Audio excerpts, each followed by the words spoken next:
Hello student. Today we discuss about the application of Fabry-Perot interferometer such as determination of wavelength and also determination of wavelength difference between two closed spectral lines. तो इस lecture में हम लोग ये discuss करेंगे कि how we determine the wavelength of unknown light by using the Fabry-Perot interferometer and also wavelength difference between two closed spectral lines or objects.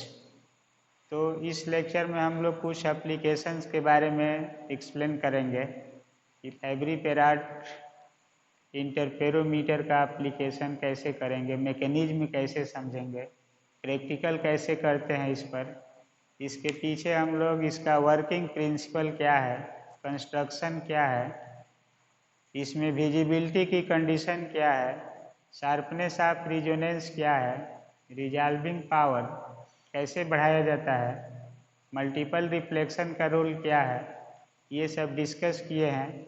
अब इसको ऑपरेट करने का कुछ तरीका, मैकेनिज्म क्या है, ये हम लोग इस लेक्चर में डिस्कस करेंगे कि प्रैक्टिकल के दौरान इसको कैसे ऑपरेट किया जाता है, रीडिंग कैसे ली जाती है। तो ये मैकेनिज्म इस लेक्चर में हम लोग एक्सप्लेन करेंगे। तो एक कंटेंट का डिस्कस करते हैं जिसका नाम है एप्लीकेशंस ऑफ Fabry-Perot इंटरफेरोमीटर।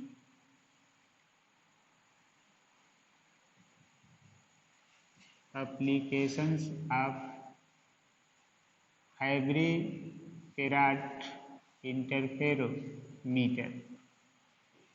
तो इसमें फर्स्ट एप्लीकेशन है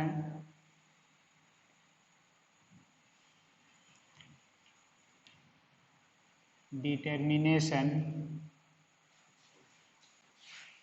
ऑफ वेवलेंथ।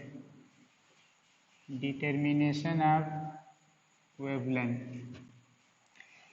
तो इसमें देखिए, जैसे हम लोग Fabry-Perot में एक लाइट सोर्स यूज करते हैं, एक्सटेंडेड लाइट सोर्स होता है। इसमें एक ग्लास प्लेट होती है, इसके फ्रंट पर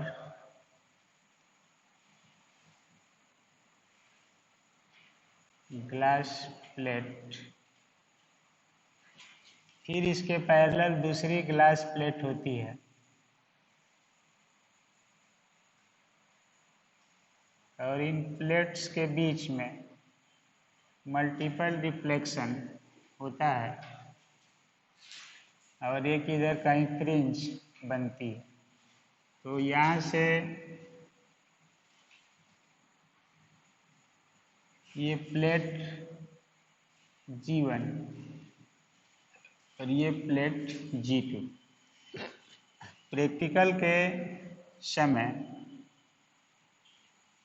एक स्केल यूज करते हैं इसे,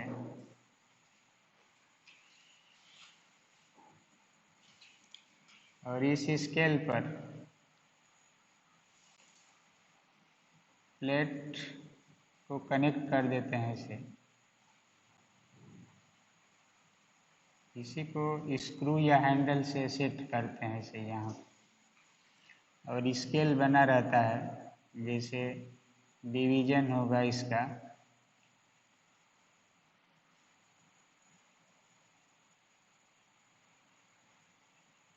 मिलीमीटर, सेंटीमीटर या माइक्रोमीटर में ये स्केल पर इसको सेट कर लेते हैं। एक को मूवेबल बना लेते हैं इसे, इसको स्क्रू से मूव कराया जाए, आइदर टुवर्ड्स G1 और अवे फ्रॉम G1, ऐसे लेंगे। यहाँ से लाइट बर्न आउट होती है, एक्सटेंडेड सोर्स मोनोक्रोमेटिक लाइट। इसका फंक्शन हम लोग पढ़े हैं, यहाँ पर रीडिंग लेने का प्रोसीजर क्या है वैसे हम लोग देखते आए हैं। तो सपोज कीजिए ये रेज यहाँ से जा रही है ऐसे, यहाँ पर कोई फ्रिंज बन रही है, सर्कुलर फ्रिंज बन रही है, मल्टीपल रिफ्लेक्शन होता है आर, बार बार ये रिफ्लेक्ट होकर इसमें,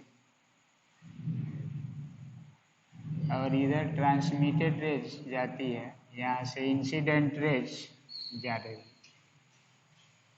तो ये फ्रिंज बनाई जाती है यहाँ पर, तो इसका फ्रिंज, ये सोर्स है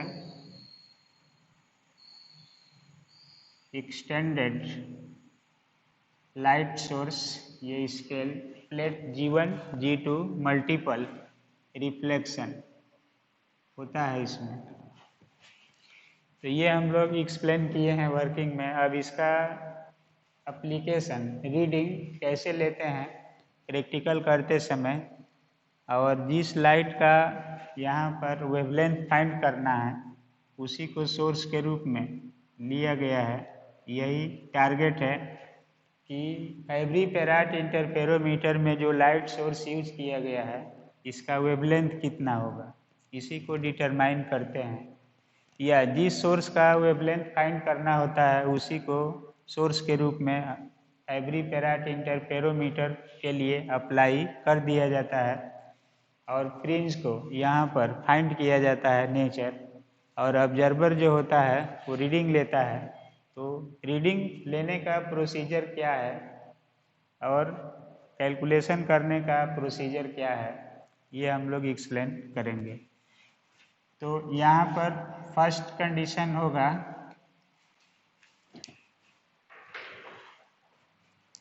फर्स्ट कंडीशन है if we want to find the wavelength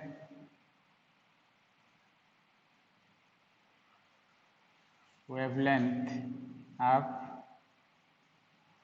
unknown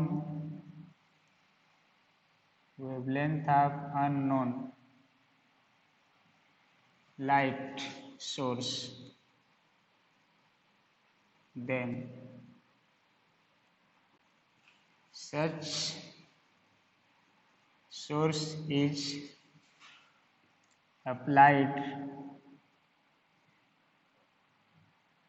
to the Fabry Perot interferometer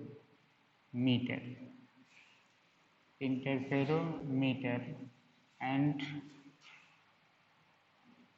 तो ये सोर्स को हम लोग इस पर अप्लाई कर देंगे। उसके बाद मैकेनिज्म या रीडिंग सेट करते हैं। मान लीजिए ये हैंडल यहाँ पर दिखाया गया है या screw,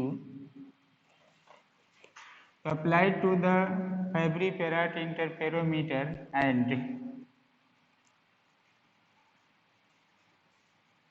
taking reading as following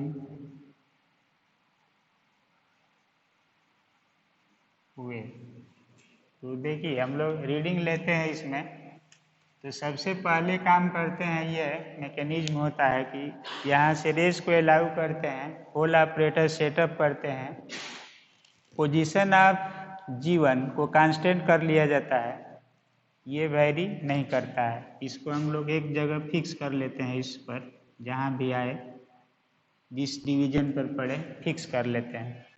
तो ये फिक्स होता है, यहाँ पर जो G1 होता है इसको फिक्स कर लेते हैं और इसको मूवेबल बनाते हैं, ये मूव कर सके, मूवेबल किसी भी डायरेक्शन में मूव करा सकते हैं, स्क्रू या हैंडल का यूज करते हैं। तो इस यहाँ पर होगा कि जब रीडिंग हम लोग लेते हैं तो उस कंडीशन में during experiment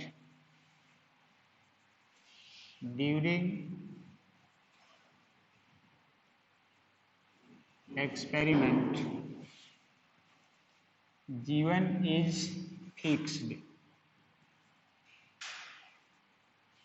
and G2 is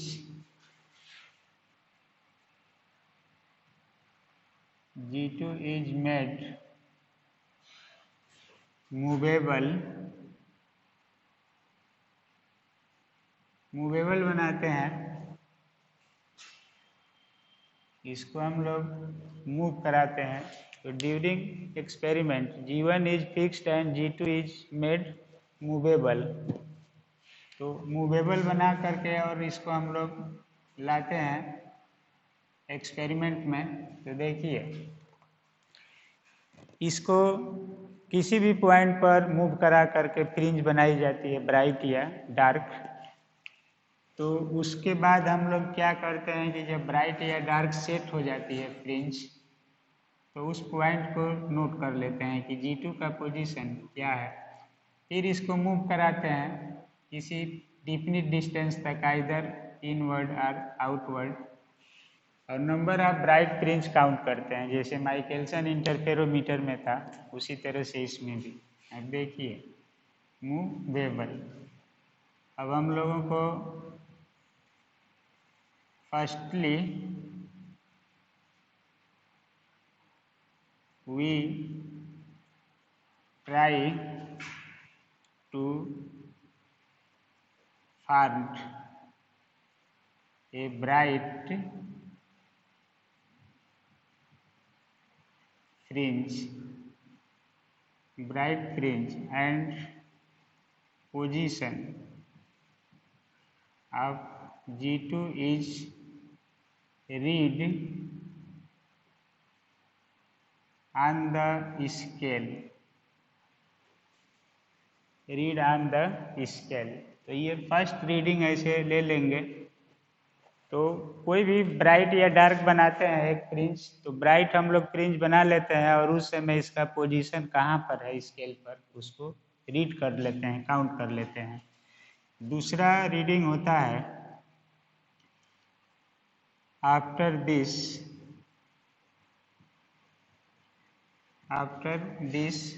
plate जो G2 होती है, G2 is moved to a definite distance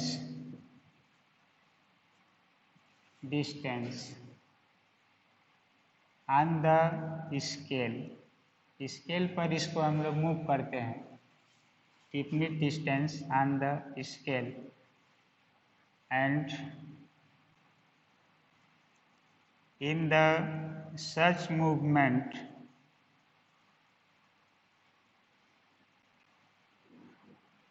number of bright fringes is counted। Number of bright fringe को काउंट करते हैं, किसी भी डायरेक्शन में मूव कराते हैं और पहली जो फ्रिंज रिकॉर्ड की गई है उसी के जैसे फ्रिंज ब्राइट बनेगी, डार्क बनती जाएगी। तो जितनी ब्राइट बनेगी इसको इधर सरकाने पर उसकी संख्या को काउंट करते हैं और वही संख्या काउंट होगी।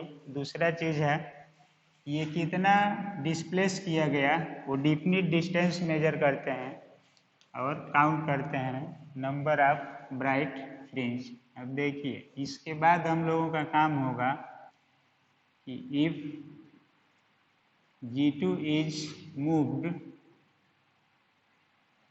as a distance d and number of bright fringe is counted as m या n, then from standard condition we have। देखिए हम लोगों का पाथ डिफरेंस मिला था 2 μ t cos theta equal to n lambda, bright के लिए मिला है। अब इसमें फार एयर फिल्म होगी तो μ1 होगा, और नॉर्मल इंसिडेंस थीटा को 0 ले लेते हैं तो कास थीटा 1 हो जाता है, तो ये वैल्यू होगा।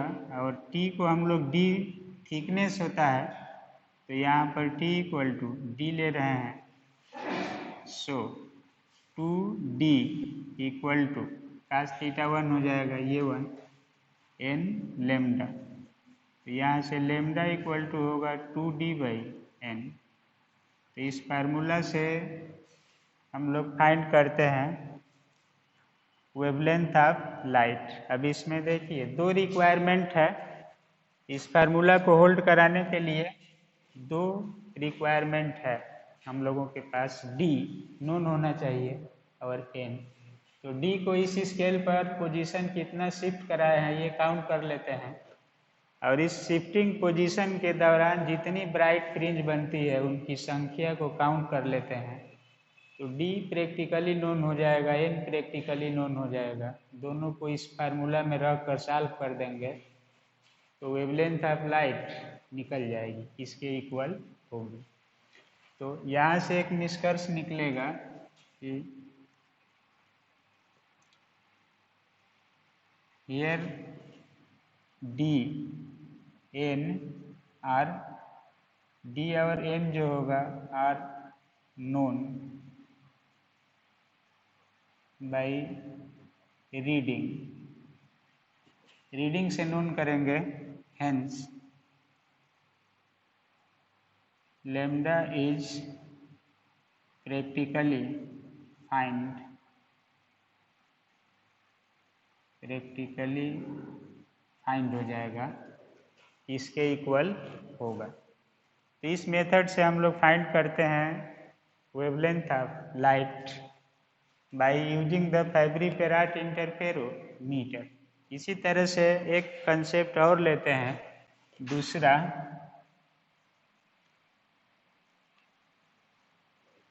Determination of wavelength difference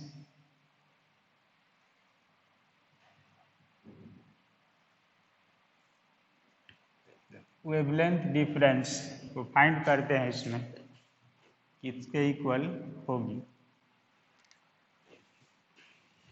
wavelength difference क्या होगा, अब देखिए इसमें भी मैकेनिज्म वैसे ही रहता है। जैसे सपोज कीजिए कि वेवलेंथ डिफरेंस है, जैसे लेमडा 1 है, एक का रेज क्लोज है और एक लेमडा 2, तो यहाँ पर हम लोग जो सोर्स यूज करते हैं वो ये करते हैं, एक्सटेंडेड लाइट सोर्स लेंगे तो इसमें दो रेज निकलेगी। जैसे सपोज कीजिए कि एक रेज ऐसे जा रही है तो क्लोज होगी तो इसमें से दो रेज जाएगी, ऐसे यहाँ से एक जा रही है, दूसरी भी ऐसे जाएगी, सेम बिहेवियर उसका भी ऐसे होगा। ये भी यहाँ से कुछ पार्ट रिफ्लेक्ट होगी, कुछ ऐसे यहाँ से जाएगी ट्रांसमिट होगी, कुछ यहाँ से ऐसे जा रही है। तो एक फ्रिंज बन गई तो ये दो होगी क्लोज, तो दो फ्रिंज बनाएगी। सपोज कीजिए कि इसका फ्रिंज ऐसे बन रहा है, तो एक फ्रिंज होगी, फ्रिंज आप मान लीजिए लेमडा 1 है और ये है fringe of lambda 2, two closed बनेगी हर पॉइंट के लिए। तो एक का वेवलेंथ लेमडा 1 है और एक का लेमडा 2, दोनों जा रही है, दोनों का फ्रिंज अलग अलग बन जाएगा। तो इनमें कितना वेवलेंथ डिफरेंस है, जैसे सोडियम लाइट D1 और D2 लेते हैं तो उसमें ये हम लोगों का टारगेट होता है। अब यहाँ पर टारगेट हमारा ये होगा कि डेल्टा लेमडा की वैल्यू कितनी आएगी, ये फाइंड करना होगा। टू क्लोज स्पेक्ट्रल लाइंस एक ही में है जो रिजॉल्व नहीं है, डायरेक्ट ह्यूमन आई से रिजॉल्व नहीं हो पा रही है, तो उसको फैब्री पेराट या माइकलसन के थ्रू रिजॉल्व करते हैं, ये अलग अलग है, और फिर उनका वेवलेंथ डिफरेंस फाइंड करते हैं, तो वही मैकेनिज्म कहलाता है determination of wavelength difference of two closed spectral lines. तो ये कैसे मिलेगा, इसका मैकेनिज्म क्या होगा, इसको भी हम लोग फाइंड करते हैं ऐसे। तो देखिए, जैसे फर्स्ट में अभी हम लोग रीडिंग ले रहे थे, तो लिखे कि if we want to find the wavelength of unknown light, तो अननोन लाइट वहाँ पर थी, अब यहाँ पर वेवलेंथ डिफरेंस हो जाएगा, तो यहाँ एक टर्म क्या जुड़ जाएगा, wavelength difference of unknown light source. Then such source is applied to the Fabry Perot interferometer and taking following reading जो होगी ऐसे लिया जाएगा। तो इसमें देखिए, सबसे पहला जो होगा रीडिंग कैसे लिया जाएगा, ये टर्म एक्सप्लेन करना है, मैकेनिज्म क्या होगा प्रैक्टिकल का। तो इसमें सीधे हम लोगों को फाइंड करना है वेवलेंथ डिफरेंस। तो वेवलेंथ डिफरेंस के लिए जो कंडीशन होगी, इसमें पहला रीडिंग लेते हैं, इसमें मीनिंग समझिए सब लोग, जैसे माइकलसन में भी था, इसमें भी है। तो इसमें किसी एक प्लेट को मूव कराते हैं, मेथड वही रहता है। फर्स्टली हम लोग इसको तब तक मूव कराते रहते हैं जब तक कि आइदर इनवर्ड करें आउटवर्ड करें, जब तक शुरू में हम लोग यहाँ पर देखेंगे तो दो सर्कुलर फ्रिंज बन जाएगी अलग अलग, एक लाइट सोर्स की दो फ्रिंज बन जाएगी। तो इसका मीनिंग ये होगा कि ये दोनों अलग अलग बन गई है, एक लेमडा 1 की फ्रिंज होगी और एक लेमडा 2 की, रिजॉल्व हो जाएगी, दोनों सेपरेट दिखाई देने लगेगी। अब प्रयास ये करते हैं कि firstly bright fringe of lambda 1 is coincide with the bright fringe of lambda 2। तो फर्स्ट टारगेट यही होता है, इसको आगे पीछे करके तब तक प्रयास करते रहते हैं जब तक कि लेमडा 1 की फ्रिंज लेमडा 2 फ्रिंज के साथ कोइंसाइड न कर जाए, तब तक ये प्रयास करते रहते हैं। उसके बाद नेक्स्ट रीडिंग क्या होगा, तो देखिए ड्यूरिंग एक्सपेरिमेंट हम लोग जीवन को फिक्स कर लेते हैं एक पोजीशन पर fixed, and G2 is moved, G2 is moved until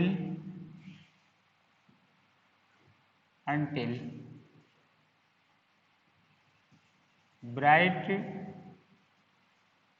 fringe of lambda 1 is coincide with the bright fringe of lambda 2, bright fringe of lambda 2। तो तब तक मूव कराते रहेंगे जब तक दोनों कोइंसाइड न कर जाए।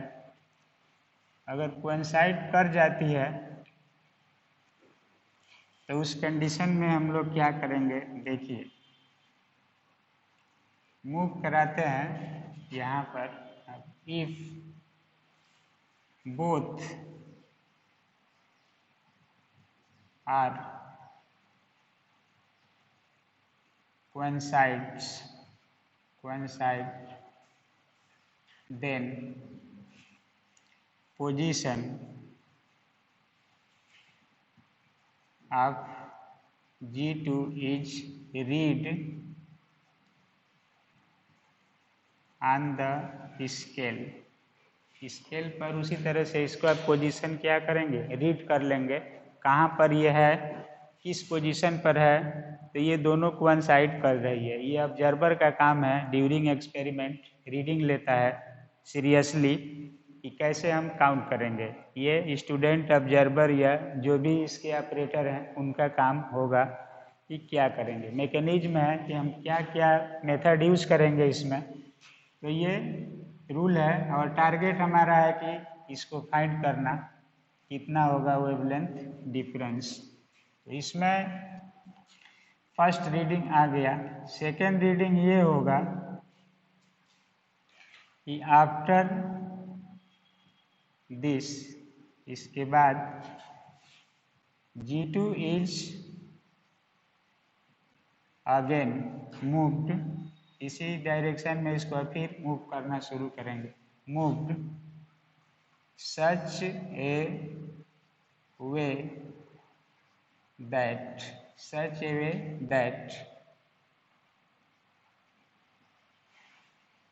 bright fringe of lambda 1 is coincide with the का such way that nth bright fringe ले लेंगे इसमें, nth दूसरी तीसरी nth bright fringe of lambda 1 is coincide with the n+1th dark ring या फ्रिंज ऑफ lambda 2। तो एक मूवमेंट ऐसा किया जाता है इसका कि इसमें जब कोइंसाइड करेगी, दोनों एक दूसरे के ऊपर आ गई है, तो अब इसको मूव कराने पर एक फ्रिंज स्लो मूव करती है तो उसका ब्राइट फ्रिंज दिखाई देगी और उसका दूसरी ब्राइट ऊपर ऐसे जाने लगती है। तो एक ऐसा समय आता है कि ये ब्राइट जो होगी lambda 2 की, वो इसके ऊपर चली जाएगी ऐसे, और इस पर दूसरी जो इसकी डार्क होगी इस पर आ जाएगी। तो शुरू में दोनों का हम लोग ब्राइट फ्रिंज बनाए थे और सेम डिस्टेंस पर इसको या तो इधर लाएंगे या इधर ले जाएंगे, तो एक का ब्राइट दूसरे के डार्क के साथ कोइंसाइड कर जाती है ऐसे। तो उस कंडीशन में हम लोग क्या करते हैं, तो इसे काउंट करते हैं डिस्टेंस कितना मूव कराया गया। Move such A way that nth bright fringe of lambda 1 is coincide with the n+1th dark ring of lambda 2। तो ये कई डिस्टेंस के लिए ब्राइट भी बनेगी और डार्क भी बनेगी। अब देखिए इसमें हम लोग now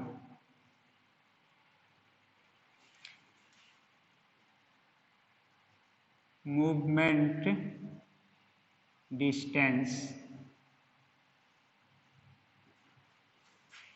of G2 is read on the scale,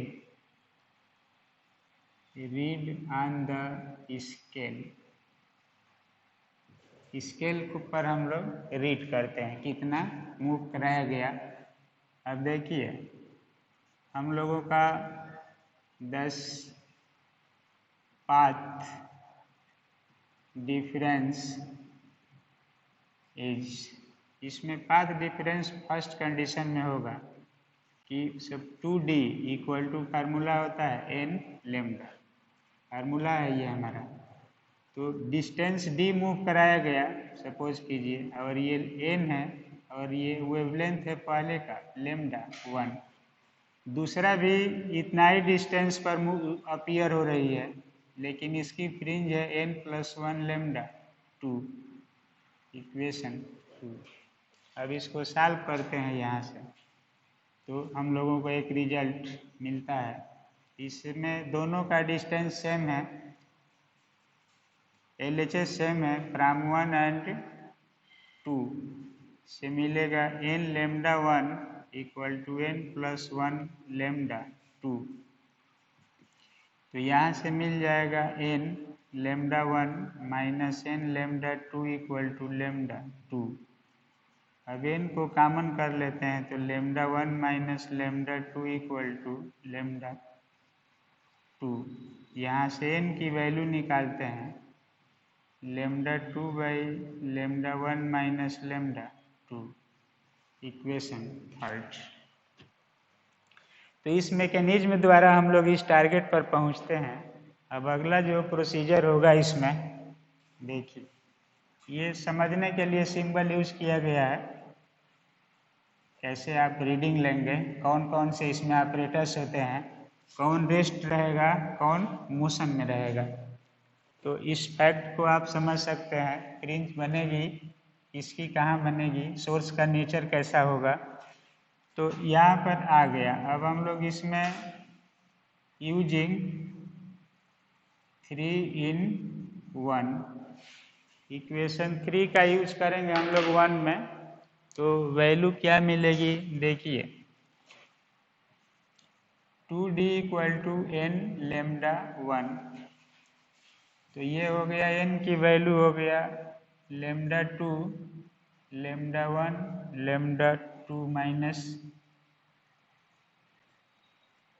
और λ1। तो यहाँ से मिलेगा λ1 माइनस λ2 = λ1 λ2/2d। अब ये वेवलेंथ डिफरेंस का फार्मूला आएगा, इसी को हम लोग delta lambda = λ1 minus λ2 = λ1 λ2/2d equation 4 इतना लिख सकते हैं। अब देखिए इसमें एवरेज वैल्यू λ1 λ2 की ली जाती है।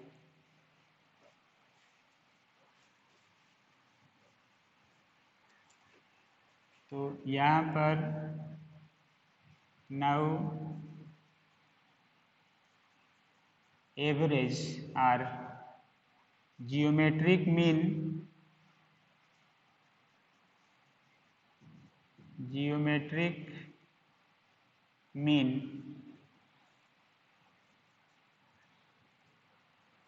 ऑफ λ1 λ2 इज, ऐसे दिखा देते हैं λ1 + λ2/2, या इसको हम लोग ले लेते हैं जियोमेट्रिक मीन लेते हैं तो रूट हो जाएगा λ1 λ2। ये एवरेज है और ये जियोमेट्रिक मीन है, इसी को यूज करते हैं। अब इसका स्क्वायर कर देंगे तो ये होगा λ1 λ2। सो इक्वेशन 4 विल बी, अब इक्वेशन 4 का जो नेचर होगा इसमें ये हो जाएगा डेल्टा लैम्डा = λ, अब ये हो गया λ0²/2d। तो λ0 एवरेज पता हो जाएगा कितना है, d कितना डिस्टेंस तक इसको मूव कराया गया स्केल पर, ये हम लोग रीड करेंगे डिस्टेंस, तो d पता हो जाएगा। और इसका एवरेज वैल्यू क्या है, 2 स्पेक्ट्रल लाइन, जैसे सोडियम लाइट है तो एक का वेवलेंथ λ1 होता है, उसकी वैल्यू 5893 एंगस्ट्राम, और दूसरी होती है तो उसका 5896 के आसपास आता है। तो 3 वेवलेंथ डिफरेंस पाया जाता है, तो उनका एवरेज ज्ञात कर लेंगे कितना होगा जियोमेट्रिक मीन से या इससे। तो इस फार्मूला में देखिए यहाँ पर एक ही क्वांटिटी रिक्वायर्ड है जो प्रैक्टिकल करके फाइंड करना है, वो है डी। तो इस डी को हम लोग काउंट करते हैं ऐसे,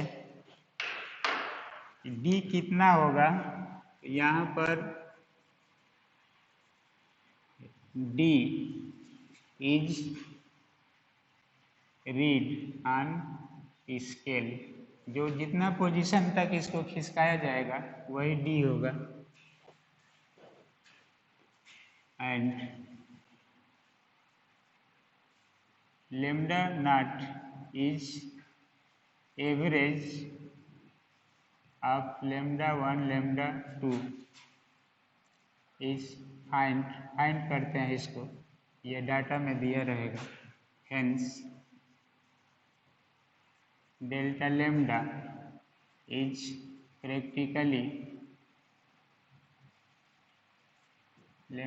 प्रैक्टिकली फाइंड हो जाएगा।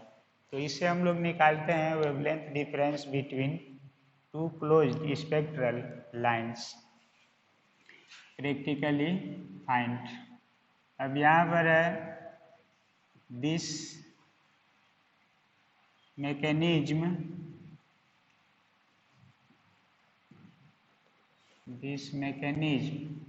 is applied to find the wavelength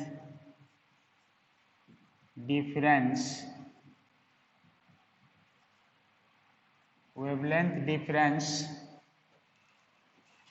between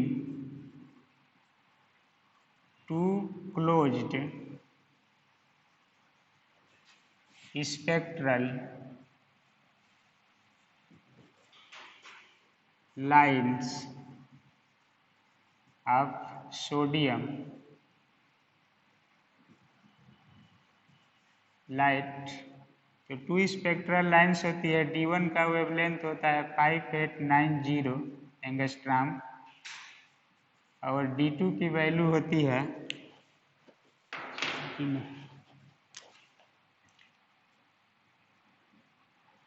D2 की वैल्यू होती है 5893 एंगस्ट्राम। तो एक हो गया λ1 और एक हो गया λ2। तो λ0 की वैल्यू हो जाएगा λ1 प्लस λ2/2 इतना r। λ1 λ2 इसमें निकालेंगे रूट में, तो ये फाइंड हो जाएगा, ये आपका नोन हो जाएगा कितना होगा। और इससे हम दोनों के बीच का डिफरेंस काउंट कर सकते हैं इस फार्मूला से प्रैक्टिकल करके। इसमें तो आप कैलकुलेशन करेंगे तभी भी आ जाएगा कि 3 एंगस्ट्राम होगा, लेकिन प्रैक्टिकली कैसे इसको फाइंड करेंगे, तो ये डी को नोन कर लेंगे यहाँ से, तो अपने आप ये रिजल्ट मिल जाएगा। तो ये एक टर्म है कि फैबरी पेराट इंटरफेरोमीटर से वेवलेंथ डिफरेंस कैसे फाइंड होगा, कौन कौन से रीडिंग होगा, मैकेनिज्म होगा, ये हम लोग इसमें एक्सप्लेन करते हैं। तो इस लेक्चर में हम लोग डिस्कस कर रहे हैं एप्लीकेशंस ऑफ फैबरी पेराट इंटरफेरोमीटर। पहला एप्लीकेशन था determination of wavelength of light. तो वेवलेंथ ऑफ लाइट कैसे काउंट होगा ये हम लोग फाइंड किए। उसके बाद वेवलेंथ डिफरेंस कैसे काउंट होगा ये हम लोग फाइंड किए, और इसका मैकेनिज्म क्या होगा, फार्मूला कौन से मिलेंगे। तो इस तरह से वेवलेंथ डिफरेंस, वेवलेंथ को हम लोग फैबरी पेराट इंटरफेरोमीटर से फाइंड कर सकते हैं। अब ये मैकेनिज्म एक्सप्लेन किया गया 2 टॉपिक लेकर के कि कौन सा टर्म क्या होगा और कैसे आप इसको लैब में या कहीं भी सेटअप करके अपना फंक्शन पूरा कर सकते हैं फैबरी पेराट इंटरफेरोमीटर के रूप में।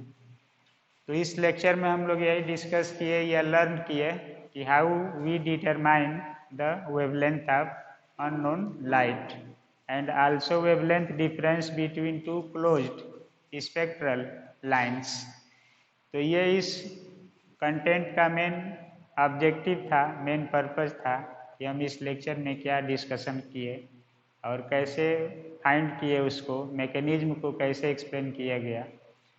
तो ये इस लेक्चर में फैबरी पेराट का एप्लीकेशंस था, जो एप्लीकेशंस माइकेलसन इंटरफेरोमीटर की तरह है, wavelength and wavelength difference, but Fabry Perot interferometer का जो रिजॉल्विंग पावर है, ये टू क्लोज्ड स्पेक्ट्रल लाइंस की जो रिजॉल्विंग पावर होती है ये बहुत अधिक होती है, स्पष्ट दिखाई देता है इन कंपैरिजन टू माइकेलसन इंटरफेरोमीटर। तो इसमें रिफ्लेक्शन जितना कराया जाता है उतना ही फ्रिंज क्लियर ऑब्जर्व होती है, ये इसमें प्रॉफिट है, एडवांटेज है। तो फैबरी पेराट इंटरफेरोमीटर का रिजॉल्विंग पावर माइकलसन इंटरफेरोमीटर के रिजॉल्विंग पावर से बहुत अधिक होता है, इसमें शार्पनेस ऑफ रिजोनेंस पाया जाता है। तो ये रीडिंग कोइंसाइड कराना इजी होता है, आसानी से ऑब्जर्व कर लेते हैं। तो ये इसका एडवांटेज होगा ओवर द माइकलसन इंटरफेरोमीटर। तो इस लेक्चर में इतना ही। नेक्स्ट लेक्चर में हम लोग अगला टर्म पढ़ेंगे। तब तक के लिए ओके, थैंक यू।